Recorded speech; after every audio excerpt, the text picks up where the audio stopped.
Yes, ma'am. Sir, good morning. Sir, nung last week Friday, may kumakalat na promotion ng warrant of arrest ito si Congressman Marcoleta. Senator Marcoleta, sir. As of now, the Philippine National Police has not received any official communication regarding said warrant. But just like any other warrants po, once we receive a warrant, just like any other warrant from a competent authority, we will execute and we will implement. So far, wala pa. So far po wala pa. Sir, last week may sinabi po yung OJ na binalik sa CIDG yung recommendation nila on Senator Robin Padilla. Ano pong... As I understand, this is within the working mechanism of DC-20, yung close coordination, cooperation between the DOJ and law enforcement agencies. So mayroong konting lacking. So it does not mean anything about the case. Wala pong, does not affect the case at all. So upon compliance with whatever is lacking, ibabalik po natin sa DOJ. Kailan po nakikita ng CIDG, sir, na may babalik po? As soon as possible. As soon as we will be able, the CIDG will be able to comply with yung lacking requirement. May we know ano yung mga lacking documents, sir? Operational matters po ito. So maybe it's enough to say that there are some lacking requirements. Thank you, sir. Thank you. Next, Ms. Maris Schools. Meron po ba kayo information doon? At saka yung coordination nyo with DepEd sa ganitong mga insidente sa mga eskwelahan? Yes, as to the stabbing incident in a private school in Cavite, General Trias City. So initially, it was found that, although not yet confirmed, it was found that the suspect or the person of interest was suffering from some depressive condition. So, ang ano po natin dito is intervention, and she's already being given psychosocial support as well as guidance and counseling po. Now, if naman po yung mga victims, they're out of danger, and of course, we have improved yung ating coordination. As far, alam niyo naman po, yung sa atin, sa mga schools, these are zones of peace, di ba? Hindi po tayo basta-basta pwede pumasok ang pulis dyan na naglalakad sa loob na armado. This will defeat the purpose ng pagiging zones of peace ko ng ating mga schools. But having said that, yung ating pong kapulisan ay mas lalo pang pinaigting ang coordination with our schools. And of course, yung pong hindi basta-basta pwedeng pumasok ang pulis, it stops when there is an actual emergency. Yun po papasok ang ating pulis. We have already given our recommendations to the DepEd regarding how to upgrade yung ating pong mga security sa mga schools natin. We understand that there is not enough budget for sa lahat po ng naiisip natin ng mga x-ray, yung mga metal detectors, yung hiring of security guards, hindi po ano to.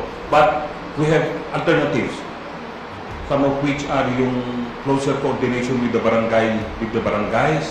Maybe the barangay tanods can help them in filtering yung mga pumapasok po, checking our students, yung mga pumapasok, so that this will not happen again. We will be able to stop or prevent other people from entering the school while carrying yung mga deadly weapons. But just for the record, sir, have you identified the reason for the stabbing? There were some reports that it was connected with bullying, but it's not yet confirmed. And yun nga, and naanuhan na po ng, right, earlier, nakitaan na po ng konting unusual behavior yung ating pong, shall we call her, person of interest, or yung perpetrator. So, this is another thing that we are asking yung ano natin, mas maging active po sana yung ating mga guro, yung ating mga counselors doon in identifying those students who need help, who need guidance and counseling. Sir?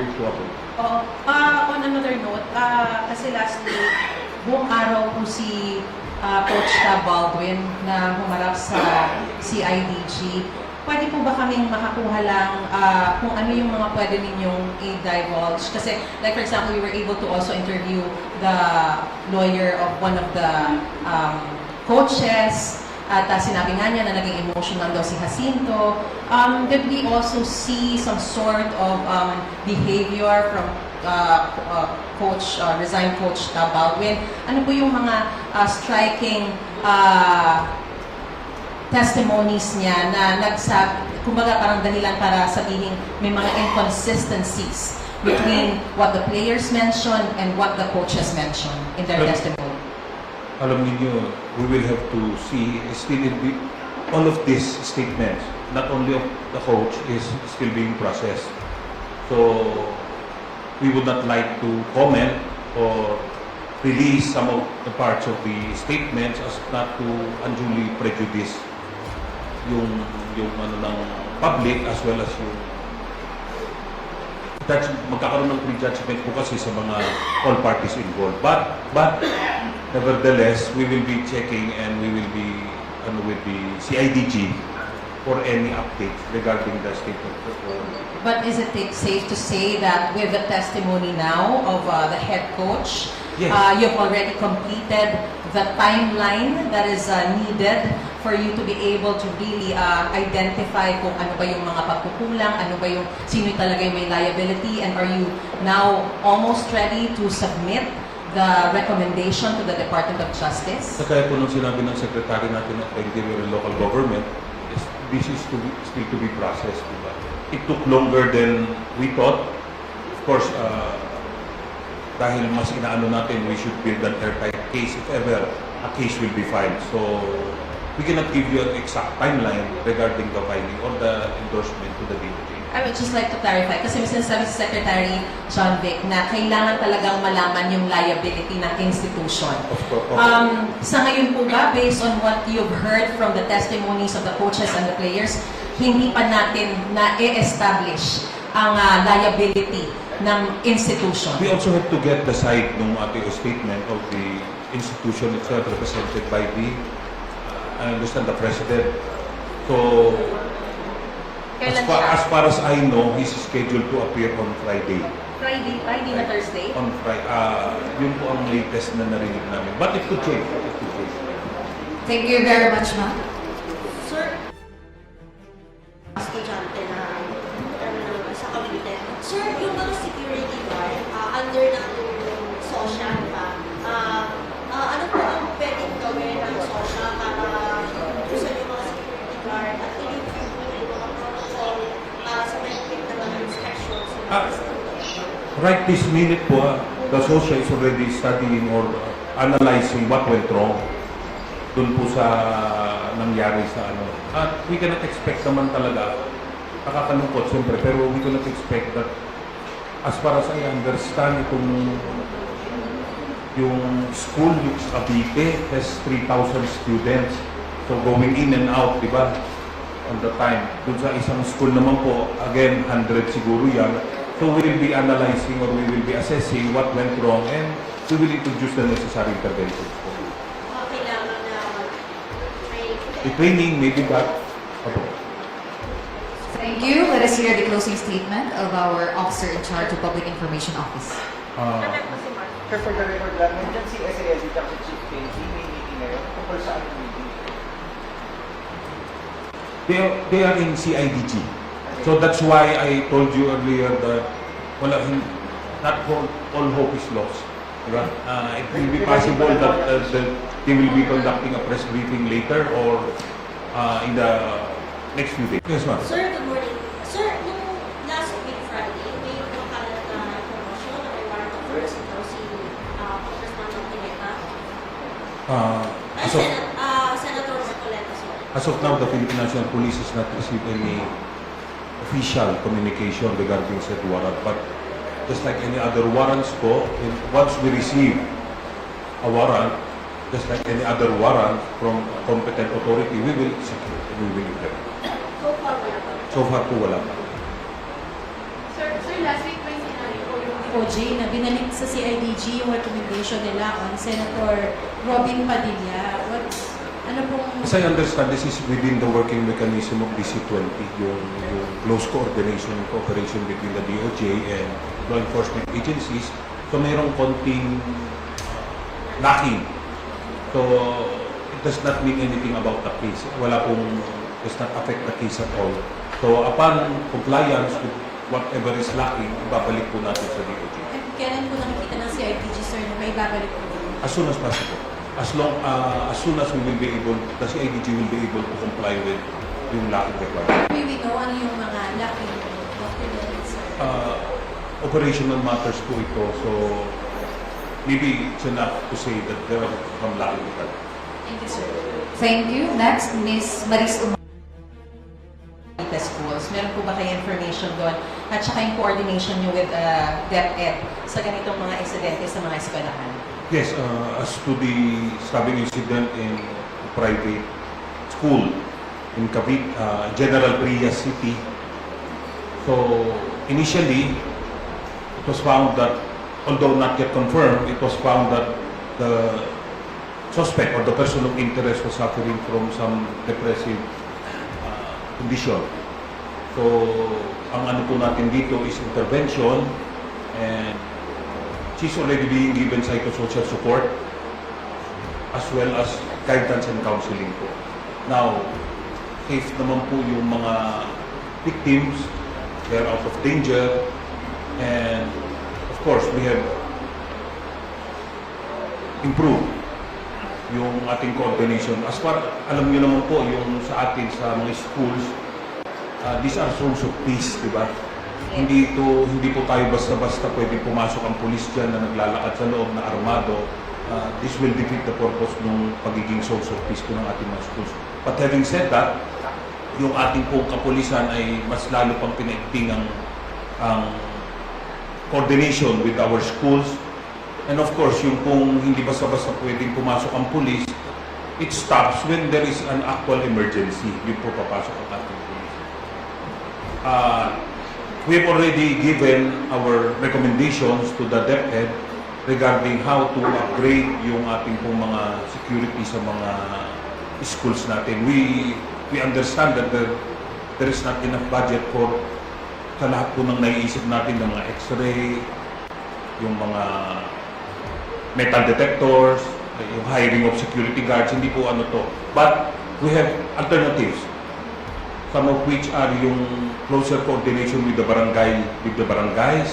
Maybe the barangay tanods can help them in filtering yung mga pumapasok po, checking our students, yung mga pumapasok, so that this will not happen again. We will be able to stop or prevent other people from entering the school while carrying yung mga deadly weapons. But just for the record, sir, have you identified the reason for the stabbing?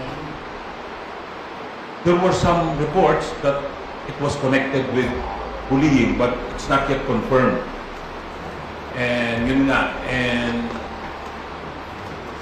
naanuhan na po ng, right, earlier, nakitaan na po ng konting unusual behavior yung ating pong, shall we call her, person of interest, or yung perpetrator. So, this is another thing that we are asking yung ano natin, mas maging active po sana yung ating mga guro, yung ating mga counselors doon in identifying those students who need help, who need guidance and counseling. Sir? To On another note, kasi last week, buong araw po si Coach Baldwin na humarap sa CIDG. Pwede po ba kaming makakuha lang kung ano yung mga pwede ninyong i-divulge? Kasi, like for example, we were able to also interview the lawyer of one of the coaches. At sinabi nga niya na naging emotional daw si Jacinto. Did we also see some sort of behavior from resigned coach Baldwin? Ano po yung mga striking testimonies niya na kumbaga parang dahilan para sabihin may mga inconsistencies between what the players mentioned and what the coaches mentioned in their testimony? Alam niyo, we will have to see still all of these statements, not only of the coach, is still being processed. So we would not like to comment or release some of the parts of the statements as not to unduly prejudice yung ano ng public as well as yung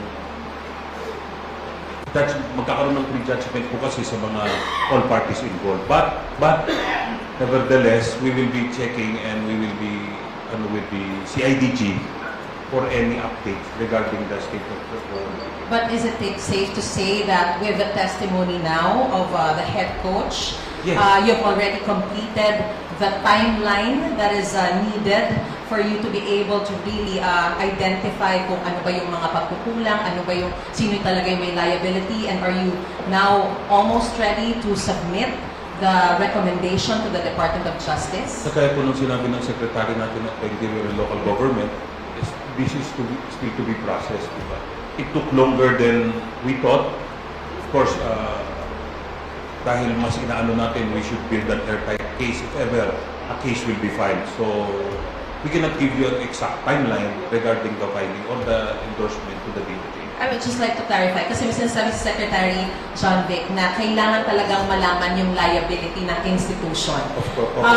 Sa ngayon po ba, based on what you've heard from the testimonies of the coaches and the players, hindi pa natin na-establish ang liability ng institution? We also have to get the side ng ating statement of the institution itself represented by the, I understand, the President. So, Kailan siya? as far as I know, he's scheduled to appear on Friday. Friday na Thursday? On Friday. Yun po ang latest na narinig namin. But it could change. Thank you very much, ma'am.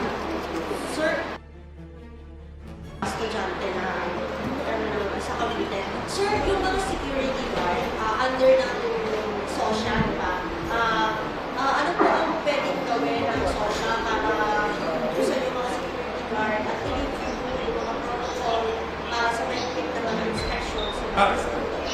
Right this minute po, the social is already studying or analyzing what went wrong dun po sa nangyari sa ano. At we cannot expect naman talaga, nakakalungkot siyempre, pero we cannot expect that as far as I understand,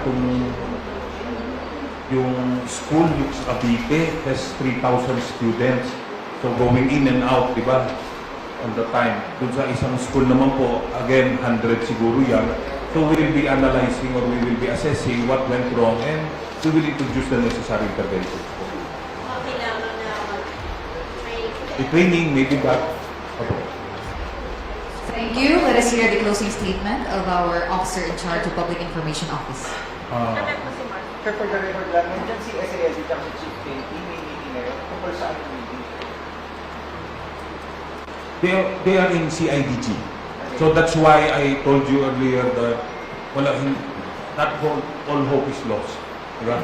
It will be possible that they will be conducting a press briefing later or in the next few days.